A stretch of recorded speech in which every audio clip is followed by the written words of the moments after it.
नमस्कार. सात जन्माची सतीश आणि प्रीती भाग 77 मध्ये तुम्हा सर्वांचं स्वागत आहे. नागपूरहून प्रीती आणि तिचं संपूर्ण कुटुंब मुंबईच्या दिशेने निघालेलं होतं. नागपूरमधून निघताना गाडीच्या खिडकीतून हळूहळू मागे पडणारं शहर प्रीती पाहत होती.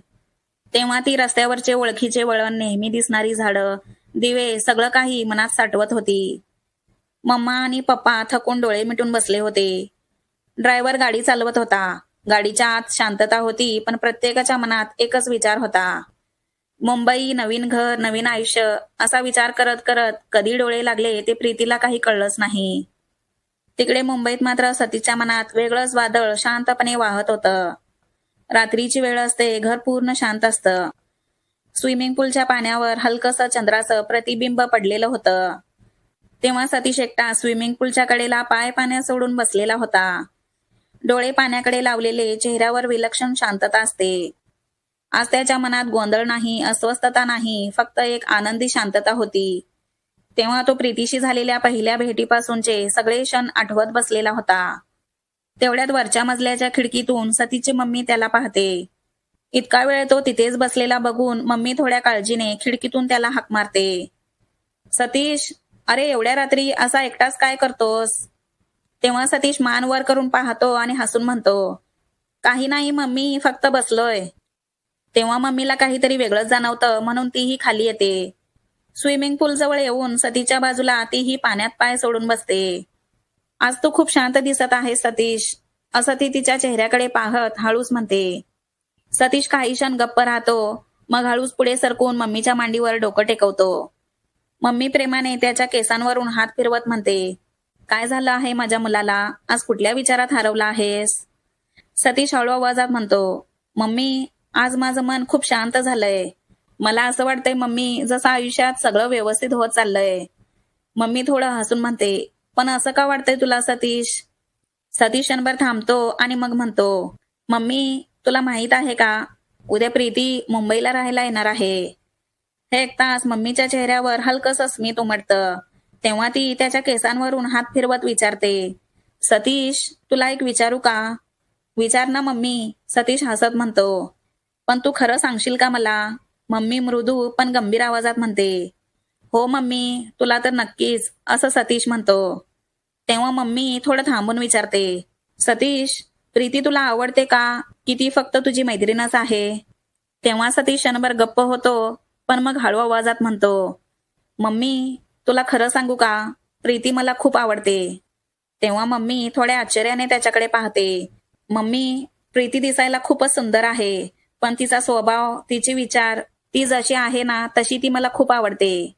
तो थोडा लाजत पुढे म्हणतो, मम्मी, तू तिला अजून पाहिली नाहीस, नाहीतर तुलाही ती खूप आवडली असती. तेव्हा मम्मीच्या चेहऱ्यावर लगेच आनंद पसरतो आणि ती सतीशला थोड्या मिश्किल अंदाजात म्हणते, हो का सतीश, इतकी सुंदर आहे माझी होणारी सून? सतीश हसून म्हणतो, हो मम्मी, तुझी सून खूपच सुंदर आहे, तुलाही ती खूप आवडणार. मम्मी, पण हे सगळं तू आता लगेच कोणाला सांगू नकोस. तेव्हा मम्मी लगेच म्हणते, म्हणजे सतीश, तुझ्या बहिणी बरोबर म्हणत होत्या, प्रीती तुझी फक्त मैत्रीण नाही, अजून काही खास आहे. तेव्हा सतीश थोडा हसतो आणि म्हणतो, हो मम्मी, पण त्यांना मी थोडा जरी होकार दिला असता ना, तर त्यांनी मला अजूनच चिडवलं असतं. म्हणूनच मी तेव्हा काही बोललो नाही त्यांना. मम्मी मिश्किलपणे विचारते, पण सतीश, इतकं काय करतील त्या? सतीश लगेच हात हलवत म्हणतो, अगं मम्मी, तुला माहीतच आहे ना, अशा गोष्टींमध्ये त्यांना किती इंटरेस्ट असतो. मी जर तिथेच मान डोलावली असती ना, तर दुसऱ्या दिवशी त्यांनी प्रीतीच्या घरचा ऍड्रेस शोधून काढलं असतं. तो पुढे हसतच म्हणतो, आणि मम्मी सरळ तिच्या घरी जाऊन पोहोचल्या असत्या त्या. ए प्रीती, आमच्या सतीशला तू आवडतेस, असं तिच्या समोरच सांगून टाकलं असतं. मी काही बोलायच्या आधी सगळी गडबड करून टाकली असती त्यांनी. तेव्हा मम्मी लगेच म्हणते, पण तू हे सगळं मला सांगितलंस याचा मला खूप आनंद झाला सतीश. मग सतीश थोड्या आत्मविश्वासाने पुढे म्हणतो, मम्मी, आता प्रीती मुंबईला येणारच आहे, लवकरच मी तुला तिच्याशी भेटवतो. तेव्हा मम्मी हलकसं हसत म्हणते, असेल प्रीती देखणी, पण माझा मुलगा पण काय कमी नाही, अगदी फिल्मच्या हिरोसारखा दिसतो माझा मुलगा. तेव्हा मम्मी विचारते, पण सतीश, तिचंही तुझ्यावर प्रेम आहे का? तेव्हा सतीश हसतो आणि म्हणतो, मम्मी, मला अजून तिने तसं काही सांगितलं नाही. पण थोडं थोडं जाणवतं की तिचंही माझ्यावर प्रेम आहे. तेव्हा मम्मी त्याला समजावत म्हणत असते, तिलाही तुझ्याशी प्रेम होईलच सतीश. तिला फक्त वेळ दे, गडबड करू नकोस. एक लक्षात ठेव सतीश, प्रेम हे कधीच जबरदस्तीने होत नाही. ते हळूहळू उमलतं. पण जेव्हा तिच्या मनातही तेच असेल, तेव्हा आम्ही मोठे सगळं ठरवू. तू काळजी करू नकोस सतीश. असं मम्मी त्याच्या कपाळावर प्रेमाने हात फिरवत म्हणते. तेव्हा मम्मी थोड्या मिश्किलपणे म्हणते, चल मग आता आज जाऊया, खूप रात्र झाली आहे. चांगली झोप घे, सकाळी लवकर उठायचं आहे तुला. तेव्हा सतीश हळूच उठत म्हणतो, का मम्मी, मला का लवकर उठायचं आहे? तेव्हा मम्मी डोळा मारत म्हणते, अरे बुके घेऊन जायला पाहिजे तुला, प्रीतीचं मुंबईत स्वागत करायला. हे ऐकता सतीच्या चेहऱ्यावर मोठं हसू येतं. तेव्हा मम्मी आणि सतीश दोघेही मोठ्याने हसत आत गेले. सकाळ होते. सतीश आज नेहमीपेक्षा खूप लवकर उठलेला असतो. तेवढ्या सतीश एकदम फ्रेश नीटनेटका तयार होऊन खाली आला. तेव्हा घरात सगळेच नाश्ता करत बसले होते. डायनिंग टेबलवर नेहमीसारखी गडबड, हसणं बोलणं सुरू असतं.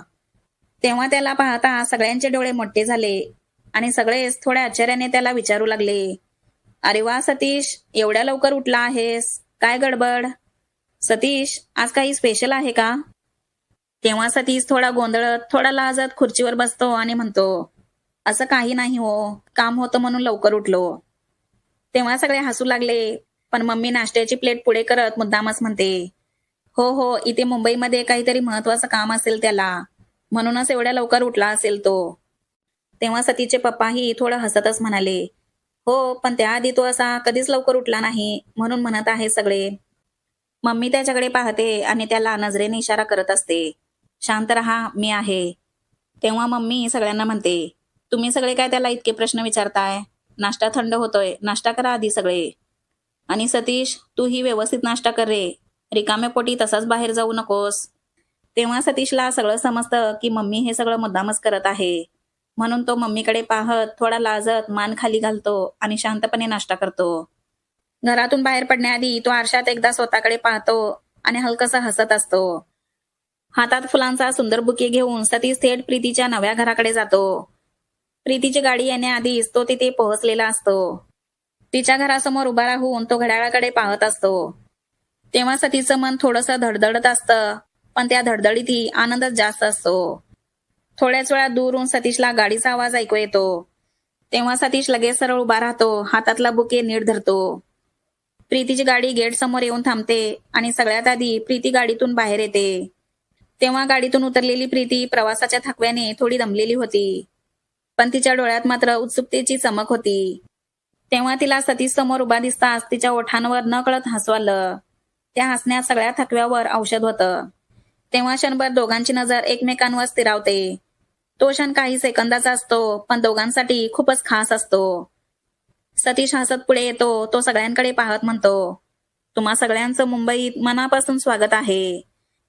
तो सर्वात आधी प्रीतीच्या मम्मा पप्पांना नमस्कार करतो आणि मग बुके प्रीतीकडे देत हसून म्हणतो, मुंबईत तुमचं स्वागत आहे. तेव्हा प्रीती थोडी लाजत बुके स्वीकारते. तिच्या चेहऱ्यावरचं ते हसू पाहून सतीशलाही हसू येतं. तेव्हा प्रीतीची मम्मा आजूबाजूला पाहत म्हणते, हा परिसर तर खूपच शांत आहे. सतीश लगेच म्हणतो, चला मग आंटी, आत या, सगळं घर तुम्हाला नीट दाखवतो. सगळे आत गेले. तेव्हा घरात पाऊल टाकता सगळ्यांना एक वेगळीच प्रसन्नता जाणवते. मोठी मोकळी जागा, प्रकाशाने भरलेला हॉल आणि शांत वातावरण असतं. तेव्हा सतीश आणि अनिकेत प्रीती आणि तिच्या मम्माला घर फिरवून दाखवत होते. प्रीती आणि मम्मा सगळं घर नीट बघत होत्या. तेव्हा मम्मा समाधानाने म्हणते, खूपच छान घर आहे, मोकळं, शांत, अगदी योग्य आहे आपल्यासाठी. तेव्हा प्रीतीही आजूबाजूला पाहत म्हणते, खरंच खूप छान आहे सगळं. तेव्हा पप्पा सतीशकडे पाहून म्हणाले, सतीश, तू आमच्यासाठी खूप छान घर शोधलंस, खरंच तुझं मनापासून धन्यवाद.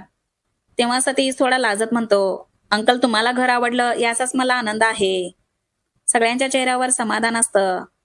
सगळ्यांना प्रवासाने थकवा आलेला असतो, पण त्या थकव्यातही नव्या आयुष्याची सुरुवात दिसत असते. सतीश मनातच म्हणत असतो, आज ती इथे आहे, माझ्या शहरात, माझ्या अगदी जवळ.